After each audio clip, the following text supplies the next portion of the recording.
Yo, what's going on, homies? It's your boy Stump back from the OPTC video, and in today's video, we're diving into the worldwide anniversary treasure map versus Dr. Vegapunk to super evolve our S-Bear free-to-play character from the PKA. And in today's video, we're building teams that don't use any of the worldwide characters. We're basically going all the way back to the New Year celebration, where lots of people should have summoned on New Year, so I feel like a lot of people have those characters, but even still, today, I'm not using those particular units. Now, if we can find a way to substitute them in, I will talk about that, obviously, because they're very powerful characters, but in today's video, we're really focusing on just utilizing the free-to-play characters of S-Bear, S-Shark, and the 6+ of Kuzan. Now, if you don't have the 6+ of Kuzan, again, we can talk about some options for you guys that you can sort of bring in as better replacements and do some fun stuff there, but the goal of today's video is to try and build some teams for you guys which don't include characters that I've said don't summon on banners. So like anything from like the Lilith Usopp banner, the Nami Sanji banner, the Worldwide Celebration, like those types of banners that have just been kind of there since New Year's and we sort of said skip, I'm not using those characters. So for the mini bosses, I do like to go very, very fast. These mini boss fights are pretty much going to be like the same as what I use for my teams, which I will do a video a little bit later on today, sort of just putting together my teams that utilize the full batch for the final stage. And then maybe if I get some more time, I might sort of do some combination teams like I like to do. So let me know down below what combination team you guys would like to see if you're looking for like S-Snake and S-Hawk, or just S-Snake, or S-Snake and S-Shark, something like that. So when I say we're using S-Shark today too, by the way, I'm talking about the free-to-play 1.4 times booster. So let's go on down here. Basically, all the stuff's the same. I did see that there is increased chance of limit break materials, or you get more limit break materials from this particular treasure map. As you can see here, we have the recommended characters. This S-Bear is the one that we're going to be using today. This S-Shark that you see here is the one that I'm talking about. As for the rest of these characters here, I'm not using any of these characters except for Kuzan. I do have the Vegapunk 5+ on one of these teams, but he's not essential. And I know a lot of people struggle to get the skulls, so we will talk about replacements for him. He's not essential for any team, so don't stress if you don't have him. Ideally, you can just sort of chuck on the 1.25 booster, which lots of people should have picked up at least one copy of, but you can also use the Akainu too, so you have some options there. As for the rest of the teams, you have these treasure map legends. These treasure map legends obviously are very good. They're on the banner right now, and when Worldwide Celebration banners come around that have a treasure map legend pool on top of a worldwide exclusive, they're very illustrious banners. When they do it with Super Sugos as well, like they did for One Piece Day, it's a great time to summon because you can pick up some of these characters that are always boosted over here in the treasure map game mode.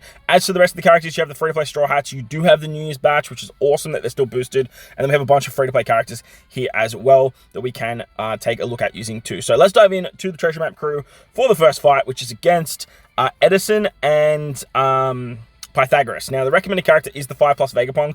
Don't stress. We're not actually using him, though. Everyone gets the good stuff. On Battle 3, Vegapunk, Pythagoras, and Edison are weak to cerebral characters. They give you 8 turns of special bind, normal attacks only, slot change impossible for 1 perfect, and they make bomb slots unfavorable, which they then give you a full board of bomb slots. So basically what happens is they just give you a full board of bomb slots, and then they make bomb slots unfavorable. And if you get the super lock, basically you're stuck with its orbs and you can't rotate them. So what we're doing here is we are utilizing Momo as our sub, and Momo as a sub will actually allow you to start the fight as a full board of 1-0 slots. As long as your captain is Free Spirit or Slasher, which our captain is, we basically just get a full board of 1-0 slots. We can then use Brook to wave clear turn 1 and turn 2, so that way we keep those 1-0 slots moving to the final stage. We don't have to worry about the bomb slots, and all we have to take care is the special binds. With the special bind removal, we have Ace and Yamato as our captain. They remove 10 turns of special bind, 10 turns of bind in their captain. So literally, you get to this final stage, you pop the Ace Yamato special. That's going to give you an attack boost. It's going to give you an orb boost thanks to the Zoro support. And then you have color affinity and more damage with Usopp. The Koala and the Usopp, literally replaceable with anyone else that you would like to bring. You can bring Hiyori as well, like another really good option for your bottom Wano orb producer. You can use Shirahoshi. Anyone that gives you rainbow orbs or Wano orbs at the start of the quest is going to be the play for this particular fight. Very easy, should move pretty fast. Moving on to the Atlas fight now. Atlas, the recommended character is Kuzan 6+. Now, the downside to Kuzan being recommended here is we want to use Kuzan for the final fight because he's a 1.35 booster. Strength, Dex, quick characters get all the good stuff, and then on the final stage, Atlas is weak to Free Spirit characters. She then gives you a full board of unfavorable slots, normal attacks only, a chain multiply growth rate reduction at 6 turns for 0.1, which is very annoying, and then gives you a chain multiplier attack down if you blow a 4.5 times chain. So ideally, you need to be above the 4.5 times chain or remove that very annoying ability that is the chain multiplier growth rate, which is what Kuzan is actually doing. But what you actually can do is you can use something like Yamato to just remove the 6 turns. What I plan on doing here is utilizing Kuzan, but the original 6+ Kuzan. This particular Kuzan is so good because he basically starts with his special at the beginning of the quest. Strength, Dex, and Quick characters get their cooldown, so he gets 5 turns. With your ships and your sockets, he gets 4. Up 3 to 4, and then with his captain ability he gets 3, and then the other Kuzan gives him 1. So you're getting plenty of cooldowns here. His special is really good because you can just bink turn 1, bink turn 2, and then his captain gives you an orb boost and a slot effect boost on the final stage. On top of that, he's actually a chain multiplicative growth unit if you guys have him at level limit break 5. If you don't stress, just use him as your wave clearer, and he's going to basically cover all bases for you there. With the Hiyori support, Hiyori is giving us a full board of Wano slots. The upside to Hiyori too is she can actually remove that chain growth reduction rate by 7 turns, but she's not boosted, so she is on a 14-turn cooldown. So you are looking at like 2 with your ship if you're lucky, 2 with your sockets, 2 with your captains, and then 5 with the interrupts. So you still will need like 3 turns of cooldown. You get 1 from the interrupt on turn 1, 1 from the interrupt on the final stage. So if you have your Hiyori limit break expanded, you can just use her to remove the chain multiplier growth rate reduction. But what I plan on doing here is utilizing Carrot and Nami. Now, Carrot and Nami are basically going to give you a chain multiplicative growth rate starting at 2.75, maxing at 40 times, which is pretty easy to do because you just don't even have to heal at all. On top of that, they remove Special Bind, Burn, and Bind. They heal, but realistically, you just want them here, so that way you can get a chain min-max. Then with using Zoro and Sanji, who I do have the Mr. 3 support on them just to get a little bit more cooldowns, because like I said, you do then go down to 12 turns of cooldown because they're on a 14 turn, 5 from this from the interrupt, 2 from your captains, 2 from the interrupt, 2 from your captains, 2 from your ship, and then 5 from the cooldowns. It equates to around 11 or yeah, I think it's like 11 or 12. It should be 12, right? 5 plus 2 from your captains, 2 from your ship, 2 from your cooldowns, and then 2 from the interrupt. So it's actually 13, sorry. 13, and then the Mr. 3 support is actually going to give us an extra turn of cooldown there. With Zoro and Sanji, they give you a massive chain buff. So they give you if you're using the Sanji version of the special, because that's how we are rocking, you get a plus 2.0 to the chain, and then they increase the attack and orb boost by 0.3. They also give the chain multiplier buff by 1.5 times. I believe the Carrot and Nami also give you the chain multiplier buff. So realistically, whoever gives the bigger chain multiplier buff, no, they don't. You have to heal. So you're going to get the 1.5 chain multiplier buff starting at 2.75, adding the 2. So you're starting at 4.75 plus the 1.5. So you're going to be well and truly over that buff. So just with the 2 specials alone, you should be fine. Sanji also turns everyone to free spirit characters, so that also gives you more damage because of the weakness as well. So that's what I'm rocking. Hina here is just literally a flex, like chuck on any character that's going to give you more points, and you should be good to go there. Moving on to the Lilith fight now. Lilith has been annoying because she wants you to use the free-play S-Shark that we want on our final team. She also wants you to use the Jinbei, which I believe is the rare recruit from the part 1 of the Worldwide Celebration, which we are not including in today's video. Cerebrals, Strikers, and Powerhouse characters get all the good stuff. Lilith is weak to Powerhouse units, get normal attacks only. Your bottom row gets, and top row gets 12 turns of bind. So that'll go down to 9 with sockets, but it's still a lot. Despair, 6 turns after sockets, and then if you use any orb effect boosts, the intimidation will remove it by 3. So, a bit annoying there. It'll literally go down by, is it status effects? Yeah, so if you use a 4 times orb boost, it'll go down to what's it called? It'll go down to a 1 times orb boost. So very, very annoying stuff there. Then you take 150,000 damage on death, which is super irritating as well. But the team I put together looks a little bit like this. Now, the idea of this particular team is we are utilizing Ace as our captain. Now, the upside to Ace is he gives 50% cooldowns for free spirits, shooters, and dex characters at the start of the fight. So if you bring any of those types of characters, they are basically going to be ready to go with 2 aces, because it's like 75% cooldown reduction. Then you add your ship, your sockets, all that fun stuff in there, and you're ready to go even without the boosted effects, which is awesome. The upside to using Ace as our captain is now that we can bring Toki on the team. Now, Toki is usually really, really good for a treasure map, because you can then use her to bypass effects and get an attack boost and an orb boost on the final stage. The thing about this particular team, though, is that you will get that intimidation debuff, so her 3.5 times orb buff just goes down to a 1 times orb boost. So what you want to do is utilize one of your ace specials on turn 2, so that way you get the 3-turn orb buff or 4-turn orb buff, because it'll actually get extended twice by your ace characters, and then that way you carry it into the final stage without having the interrupt. Toki on your captains is going to bypass the Despair and the Bind. Zoro is here for wave clearing. Your bottom row will still get blinded, but at the end of the day, it doesn't matter, because like you're hitting with your 4 dex characters up the top. You have another ace for a conditional buff. You can throw on some supports if you really want to as well, and that way you can get your hands on some chain boosting shenanigans. Frankie's here as a color affinity booster, and I literally just threw on a Dr. Vegapunk because he's 1.35 booster. Just you can take him off, put anyone else you want, any chain booster, any way of getting more damage, and that is going to be hunky-dory. The downside to the team is it doesn't have any way of tanking that 150,000 death hit, but with the Mr. 3 support on Ace, you're going to get 50% damage reduction, so this will reduce to 75k.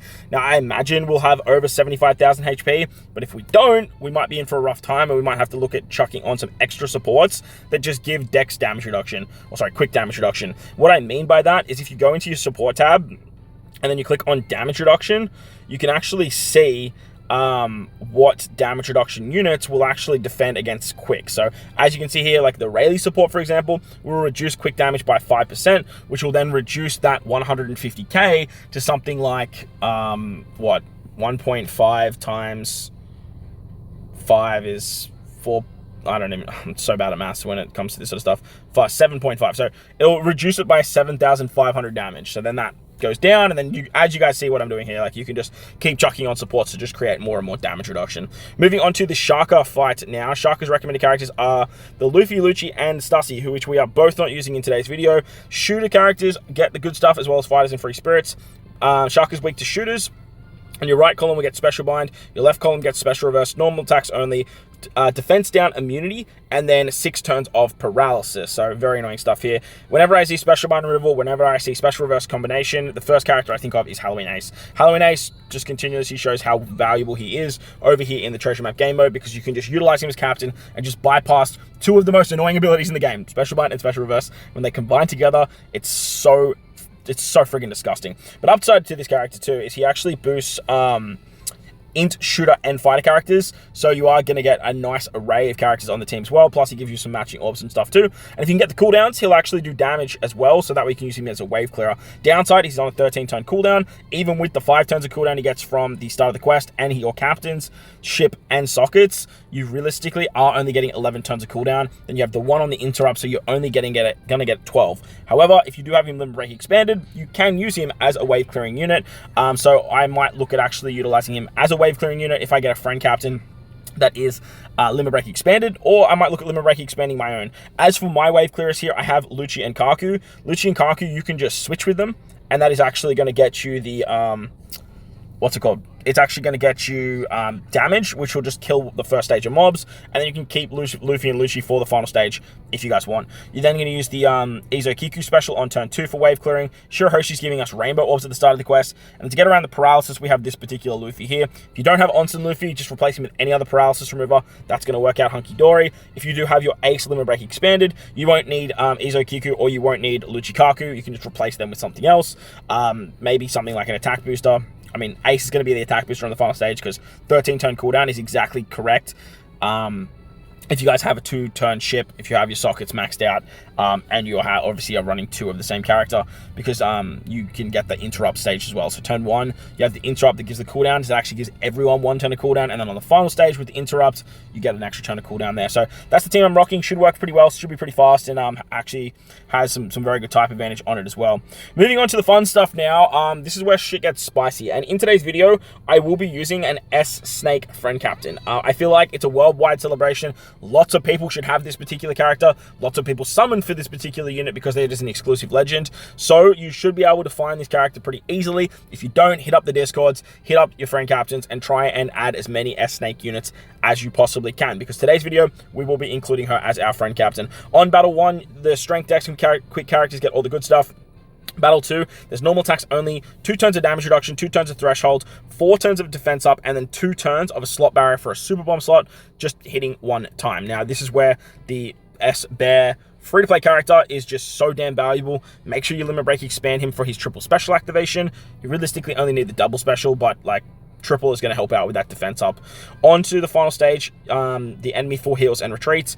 There's 2 enemies on the final stage here, and this final fight is very fucking confusing. Like, the way they word this and the way they try to explain this, I don't exactly know how this is going to operate, but I think we've put together a team that is definitely going to work. On the final stage, you get a full board of block slots. Your crewmates get special reversed for 1 turn. Your top row is going to get 3 turns of despair after sockets. Normal attacks only, delay immunity. There is a threshold for 6 turns of threshold, 1 turn of resilience, 3 turns of a target lock, and then you can only tap twice for 1 turn. And then if you defeat one of the units, I don't know if you defeat both the units, if you defeat one of the units, I don't exactly know how that's actually going to work. You are then going to have to deal with unfavorable slots, and then your top row is going to get 7 turns of bind. 7 turns of bind. It's a lot of turns of bind, man. It's a lot. After 1 turn, there will be full HP recovery for 3 turns, reduced damage from normal attacks by 99%, and then you get 10 turns of the crew's damage taken by 2 times. When the HP is 20% or less, the enemy puts up damage nullification, and then after 1 turn, you blow away 3 random crewmates, which is very, very odd. So the way that I am sort of interpreting all of this bottom stuff, because it is just so much nasty shit they're throwing at you, what I'm thinking happens is when you use the S-Snake special on the final stage to inflict the Love status, this will stop the interrupts. It'll still activate a turn countdown, but the interrupt shouldn't be there. That's the way that I'm sort of looking at it, and that's the way that I'm kind of interpreting it as an interrupt. So it's a bit weird, it's a bit wonky. I'm not exactly sure if that's the case, but we'll definitely find out in the playthrough. So the idea here is on turn 2, we actually want to use the S-Bear special. Using the S-Bear special 3 times allows you to get 3 turns of defense up, damage reduction, and threshold. You also get a super bomb slot, so therefore you can break the barrier. You also get type advantage. S-Snake should be hitting with rainbow type advantage, I believe. Oh, no, she probably won't. No, she probably won't. It's not because you're in a stump, you're an idiot. But you should have some type advantage here, and you should be absolutely fine. We're using Kuzan as our captain. Kuzan's going to get some chain shenaniganry. He's also going to be an orb booster as well as a color affinity booster. And if you have him level limit break 5, you can actually utilize him on this particular turn, because then he's going to allow you to get the 3 turns of those particular buffs. You can then basically just kill with S-Bear breaking through the barrier, and you should be in for a good time after that. Moving into the final stage, basically what you want to do is you want to use the special of S-Snake to apply that Love status, and then you kind of want to stall out the turns. So the idea here is, if we can go down, is you use the Love special, and that is going to then allow you to bypass the special reverse. You can kind of stall out the despair if you want to. The resilience will go away, the 3-turn target lock will go away, and then the tap limit, that will also go away too. So I believe that's probably the plan. And then because like if you defeat the enemies, they throw bind at you, so like that's kind of weird. But like that's sort of what I'm going with. So hit the Love, basically just pass a turn, or even pass 2 turns, so that way the what's it called? The damage reduction, sorry, the despair, and then it's not gonna matter actually because it's only 1 turn. So slap the Love, pass a turn, and then you're good to go from there. I did bring the Enel support in case like we can sort of change up some stuff, and we can actually kill a unit on turn 1.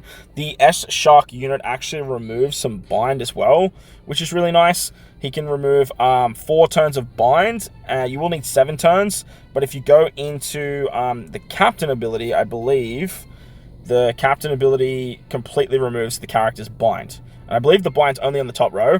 So like if you go into the S-Shark captain, and then you have S-Snake as your friend captain, basically what's going to happen is when you kill the unit and you get binded, your captains they're just not going to worry about that. And that's the idea of sort of just like killing on turn 1. But that also depends if you can actually kill with the amount of damage that you have. And remember, if you break that Love status, then you are going to have to deal with something like these 2 down the bottom here, where it's like blow away 3 random crewmates, or it gives you the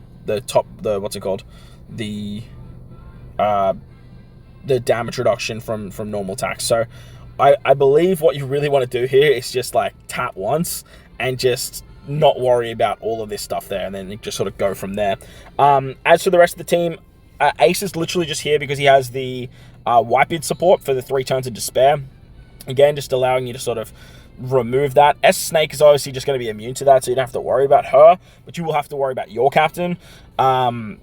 Ace gives you a territory for free spirit characters as well for 1 turn. He gives you color affinity too, which is awesome. And then we have Nami Karina for the special reverse, the threshold removal, as well as removing the block orbs, because when you super swap with them, you are going to get 3 turns of base stats as well as a full board of G-Orb. So that's the idea of this team. It is super wonky. We are getting some pretty nice points, but it's really, really wonky. Like, it's so wonky.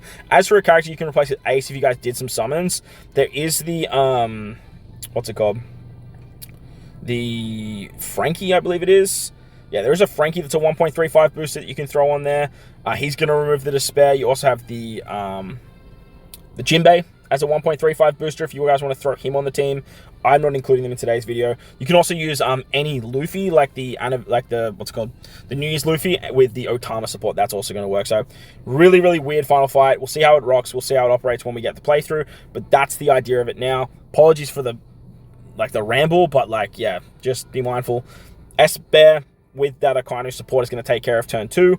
S-Snake, your friend captain, is going to love. Tap once so you don't break the love status, and then basically you can just sort of burst after that. Moving on to the final stage against, or the intrusion fight I should say, against S-Bear. The recommended characters are the anniversary exclusives, and then they just threw on S-Shark because, hey, S-Shark's a 1.4 booster. Let's not let you use another 1.4 booster, right? Fighters, Slashers, and Driven get all the good stuff. On battle 2, you get a full board of Dex Quick slots, which are treated as 99% attack down. There's 5 turns of defense up, 4 turns of damage reduction, full immunity, and normal attacks only. At battle 3, S-Bear is 50% Dex and 50% Strength. He's weak to shooters, and he gives you top row 2 turns of special reverse. He has normal attacks only, 6 turns of attack down, full immunity, 7 turns of defense up, 1 turn of damage null, and then 2 turns of a 20-hit barrier, which is very, very annoying. So again, we are using S-Snake as our captain, and once again, we are using the S-Bear unit on turn 2. The idea here is to use S-Bear 3 times. You will then get 3 turns of defense up, 3 turns of damage reduction, and 3 turns of threshold. And then I have the support of Brook on Nami Karina to remove a further 2 turns of defense up, and then I have the support of Fuji on Kuzen, so that way we get the extra turn of damage reduction when you tap with Fuji. So that way you take care of 4 turns of damage reduction, you take care of 5 turns of defense up, which is exactly what you need for this particular stage. Switching with Nami Karina as well is going to give you G-Orbs on your adjacent characters, as well as S-Bear giving himself a super bomb slot, so that way you don't have to worry about all your units having